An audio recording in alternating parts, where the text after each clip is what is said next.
The MAGA wealth effect that I coined 8 months ago or so is in full effect because this administration is hell bent on making sure that under his presidency, America experiences a boom like never before. And it's all centered around cryptocurrency. So, in this video here, I want to take a minute to share some thoughts in reference to just this past week's activity and how, based upon everything that I've been talking about for quite some time now, appears to be playing out in simple and yet predictable pathways in reference to the need for the illusionary wealth effect that everything is going up.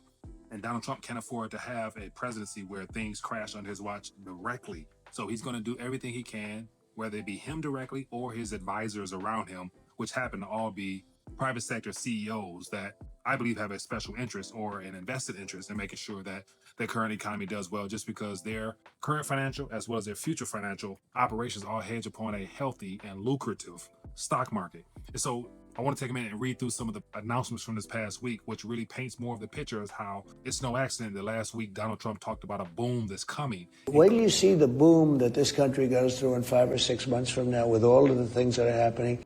And clearly, when he referenced that stuff, typically he tends to talk off the top of his hat most of the times. But with this one here, I'd imagine it has more to do with the fact that they're actually curtailing and strategically trying to plan something. And of course, in order to plan something, you have everybody that's on the inside getting forehand knowledge, and they're going to position themselves to benefit the most.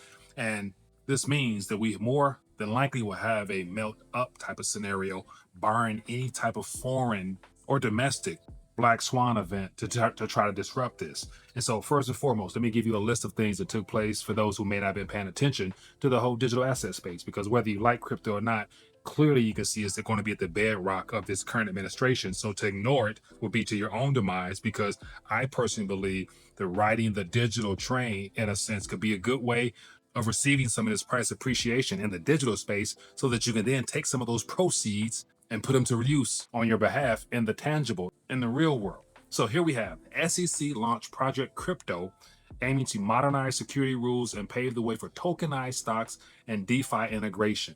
And then we have President Trump sign an executive order, as I talked about that earlier, plans to invest directly in digital assets like Bitcoin and Ethereum, unlocking an estimated $8.7 trillion.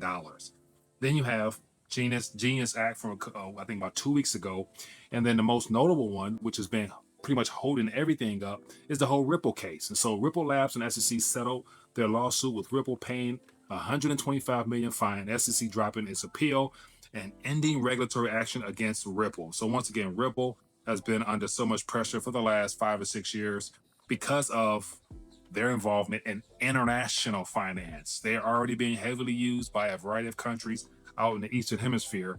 And the goal was to slow them down so that they had no true clarity and framework to work within the US as a globally systemic crypto, aka blockchain company.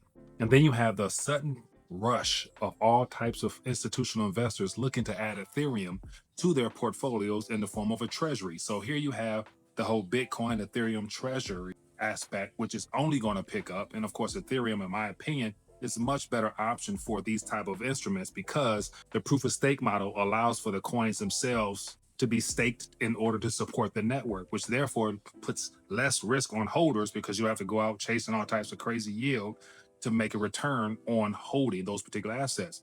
And then last year, it says the SEC hosted its first public roundtable on crypto regulations to explore security law reforms as part of a broader federal efforts to become a global crypto hub. So literally, the idea that this administration or the advisors around Donald Trump is centered on making the United States a crypto hub lets me know that they are determined to make this administration successful. And what better way to do that is other than the digital space. So this MAGA wealth effect that I talked about months ago is basically centered around three ideas. The hope getting as far away as they can from the old, which happens to be everything centered around sound monetary principles, referencing gold and silver, and of course, leveraging the opportunity that we still have as a primary issuer of the world's most pristine debt markets as far as our bonds and treasuries, for whatever that's worth. And then last and the most important side is the whole Bitcoin movement right now. And so on top of everything I'm mentioning here, we have Cynthia Loomis out here proposing her bill, which is set to go before Congress, where the United States government will purchase approximately 1 million Bitcoin itself. And you better believe whatever they do to try to secure that 1 million will completely change the whole narrative around Bitcoin. And so you also have the gold revaluation narrative right now, of which I shared my 2 cents on that, and how I wouldn't bet on the gold revaluation actually being something beneficial for gold holders directly. It will, of course, benefit gold holders on the back end because the fiat price will go up. But then again, the whole possibility and the narrative surrounding revaluation has everything to do with basically changing the statutory amount of an ounce of gold, which is about $42 or so, that's on the balance sheet or the books of the government from 50 years ago, and modernizing it, basically showing a little bit of price appreciation so that our government can then more than likely try to offload some of our gold in Fort Knox for the sake of being able to buy 1 million Bitcoin. And so they're literally trying to figure out how to dump the gold to buy Bitcoin. And what most people don't really consider is the fact that once the United States government gets into Bitcoin, as far as purchasing the minimum of 1 Bitcoin, all it takes is 1 Bitcoin to be purchased by the United States government. And then, therefore, Bitcoin itself and the network will become of national security interest to the United States of America. And therefore, the United States government will directly get involved in making sure that the network is secure and useful for their purposes. And believe me, it will not benefit the holders directly, because you better believe a part of the whole change to the mandate will become something that will not be favorable for those who are early adopters in the BTC space. And so then you'll have BTC, which will fully and not time frame be captured by the government and all the parties that are associated with them, i.e. Wall Street and the private equity firms, hedge funds, everybody else who has a say-so in its current administration.